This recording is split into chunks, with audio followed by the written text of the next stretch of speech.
Salah satu makanan yang paling banyak diminati oleh masyarakat saat ini adalah chicken katsu, yaitu potongan ayam yang dilapisi tepung roti, digoreng renyah, dan disajikan dengan saus spesial.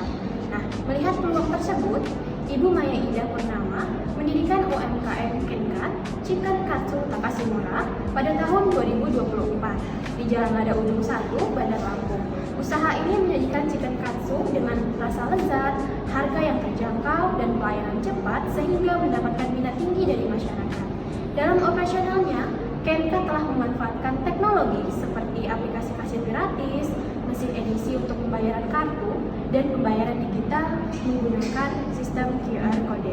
Teknologi tersebut membantu memperlancar transaksi dan meningkatkan kenyamanan pelanggan. Namun, masih terdapat kendala seperti edisi tidak berfungsi saat listrik mati, terus pembayaran QR harus dicek manual, serta aplikasi kasir belum terintegrasi dengan sistem pembayaran lainnya. Kendala ini membuat sistem transaksi belum berjalan otomatis dan menyulitkan pencatatan data. Oleh karena itu, diperlukan pengembangan sistem pembayaran yang lebih terpadu, efisien, dan terintegrasi agar kegiatan operasional Kenkat dapat berjalan dengan lancar. Nah, yang selanjutnya ada deskripsi masalah spesifik yang ada di UMKM Kenkat. Yang pertama, pembayaran menggunakan mesin edisi sering terhambat. Masalah terjadi saat pemadaman listrik, di mana mesin edisi mandiri yang digunakan untuk pembayaran debit tidak dapat berfungsi. Akibatnya, sistem pencatatan transaksi menjadi lambat atau bahkan tidak masuk ke laporan rekening.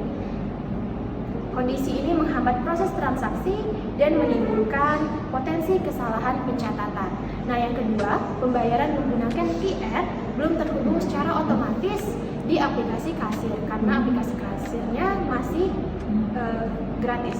Pembayaran menggunakan QRIS sering mengalami kendala karena tidak langsung terhubung dengan aplikasi kasir. Terkadang transaksi telah dilakukan oleh pelanggan namun tidak segera terdeteksi transaksi sudah masuk atau belum. Hal ini menyebabkan pencatatan pemasukan dilakukan secara terpisah dan harus dicek ulang di aplikasi m-banking mandiri. Nah, yang ketiga, aplikasi kasir masih versi dasar atau versi free. Toko Kenkat belum menggunakan software akuntansi profesional, melainkan masih memakai aplikasi kasir versi gratis untuk mencatat transaksinya. Akibatnya sering muncul iklan saat digunakan yang dapat menghambat proses transaksi. Akibatnya selain itu, dalam hal pencatatan, pembelian bahan baku masih ditemukan ketidaksesuaian antara data pengeluaran dan stok yang tercatat. Hal ini terjadi karena sistem pencatatan bahan baku masih dilakukan secara manual, belum terstruktur dengan baik seperti sistem komputerisasi. Selanjutnya ada analisis dampak dari masalah spesifik yang sudah dijelaskan Zahara tadi.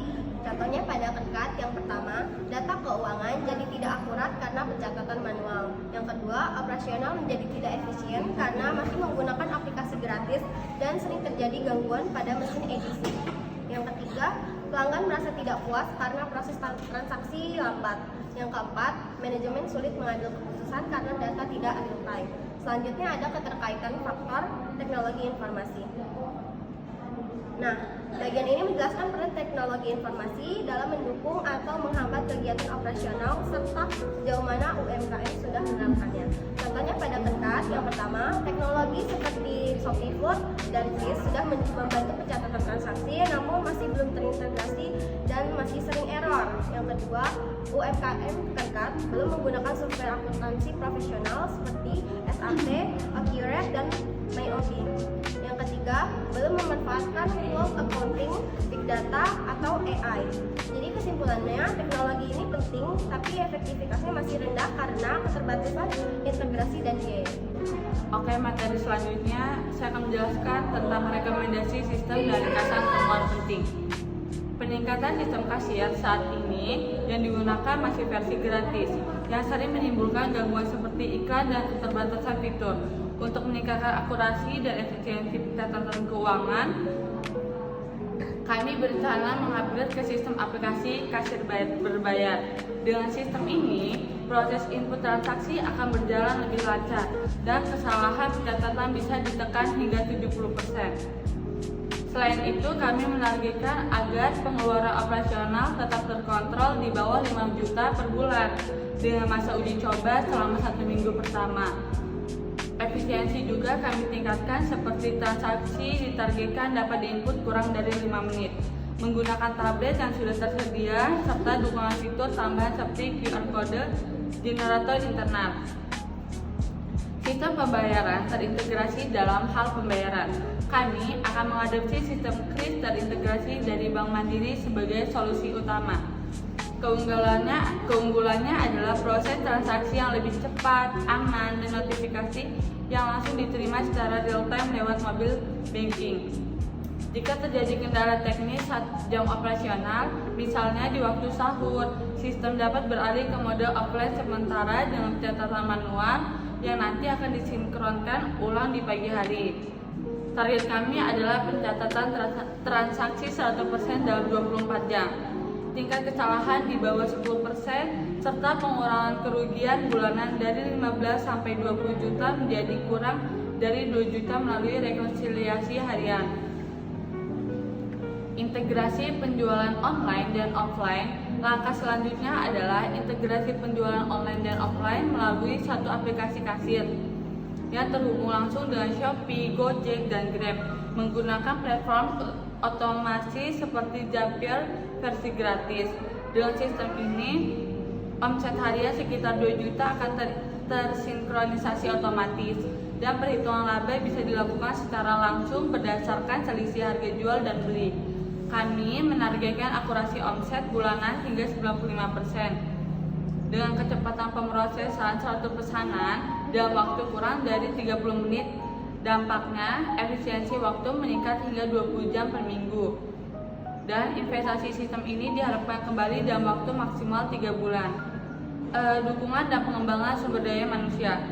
Untuk mendukung keberlanjutan sistem ini, kami juga mendorong pemilik usaha mengikuti pelatihan digitalisasi gratis dari lembaga seperti IAI atau umkm.go.id. Cukup dengan pembelajaran 1-2 jam per minggu, pengguna sudah bisa memahami sistem tanpa perlu software akuntansi tambahan. Selama masa uji coba 1 bulan, efektivitas akan dievaluasi berdasarkan peningkatan efisiensi dan laba. Dengan target kenaikan 10-20% penyesuaian juga dilakukan di jam operasional sahur serta kolaborasi promosi kris dengan Gojek dan Grab yang diharapkan dapat meningkatkan trafik penjualan pasca lebaran. Kedepannya sistem ini juga siap direplikasi ke cabang baru dengan model hybrid 70% online dan 30% offline. Dengan langkah-langkah ini, kami optimis pencatatan keuangan akan menjadi lebih akurat, efisien, dan transparan, sekaligus memperkuat daya saing usaha di era digital. Jadi selanjutnya solusi yang relevan. Pertama, tambahkan metode pembayaran alternatif melalui selain edisi gunakan transfer bank melalui QRIS, e-wallet, contohnya seperti Dana, OVO, GoPay, dan ShopeePay. Kedua, agar transaksi tetap berjalan meski satu sistem error. Kedua, gunakan sistem terintegrasi. Hubungkan pembayaran QRIS, tunai, dan kartu langsung ke aplikasi kasir. Tujuannya untuk mencegah input manual dan mempercepat laporan. Ketiga, upgrade ke aplikasi kasir premium. Contohnya mendapatkan fitur seperti laporan real time, backup otomatis, dan sinkronisasi data. Yang kedua, meningkatkan akurasi, efisiensi, dan keamanan data keuangan. Selanjutnya, refleksi kelompok. UMKM Kenkat berkembang dari hobi menjadi bisnis serius sejak 2024. Penjualan utama berasal dari ShopeeFood, 50-100 pesanan per hari, omsetnya kurang lebih 2 jutaan.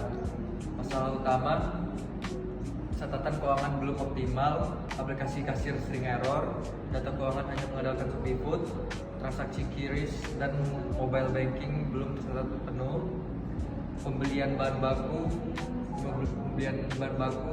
15-20 juta per bulan tidak terkontrol karena pencatatan manual. Pembelajaran yang bisa kami dapat, TIA harus disesuaikan dengan kebutuhan dan kemampuan UMKM. Teknologi harus membantu catatan otomatis dan integrasi transaksi. Digitalisasi bukan hanya soal aplikasi tapi soal efisiensi dan dukungan pada pertumbuhan bisnis.